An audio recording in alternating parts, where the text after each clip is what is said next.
Dashur qytetarë dhe qytetare, sot përsëri në monologën e tij të dielës Edi Rama lëshoi serialin e gënjeshtave dhe trillimeve. Kështu, pasi u damkos nga institucioni i Tender Europe, i cili në vlerësimet e tendrave në 38 vende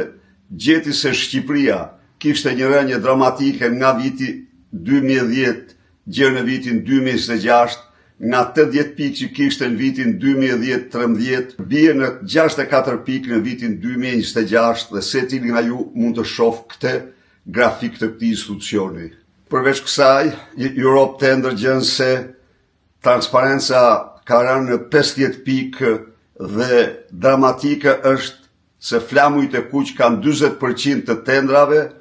dhe në këtë kontekst rikujtoj këtu se është Bazhanaku i Edi Ramës që ka fituar qindra tendra sekrete në kundërshtim me ligjin dhe vetëm në një vit ka marrë 800 transakcione pagesa nga thesari i shtetit. Pra, një gënjeshtër sa më shumë të përsëritet bëhet aq më e zezë dhe nuk bëhet e vërtet. Së dyti, në monologun e tij ai u ndal tek një konferencë e zhvilluar në Tallinn ku në mënyrën më të papërgjegjshme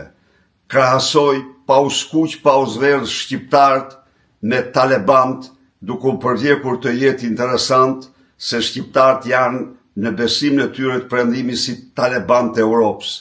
Asgjë s'na lidh si lidh shqiptarët me talebant, nuk i lidh as e shkuara, as besimi i tyre, as politika dhe as gjë tjetër. Ata janë një organizatë terroriste e damkosur dhe krahasimi i kombit tënd me një organizatë si ajo të tregon se je një njeri shplar që je i gatshëm të thuash çdo fjalë për të bërë interesant. Po në këtë konferencë mori përgjigjen që meriton lideri apo për të mos thënë budallaj global. Moderuesi i konferencës hodhi poshtë tezat e tij, këshillat e tij për Europën dhe kjo hedhje poshtë u durtrokit nga audienca, çka e nervozoi shumë Edi Ramën dhe harroi se është një konferencë ndërkombëtare, filloi të thotë se nuk kam thënë këtë apo atë.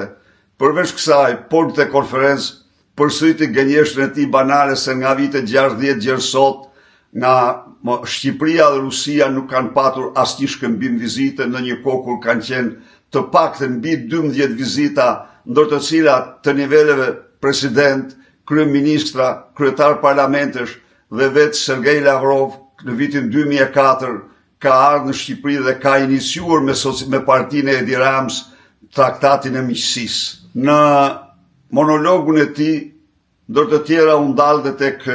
rezoluta që u votuar në parlament duke pretenduar se opozita e votoi pasi konstatoi se po zhbllokohet IBAR. E vërteta është opozita ka një tezë nga e cila nuk lëviz se Shqipëria përveç kriterit gjeopolitik nuk plotëson absolutisht asnjë kriter për antarësimin në Bashkimin Evropian, por opozita e mbështet këtë proces si një proces të diktuar nga gjeopolitika dhe kur ndonjëherë nuk ka menduar dhe nuk mendon të bllokojë procesin. Rezoluta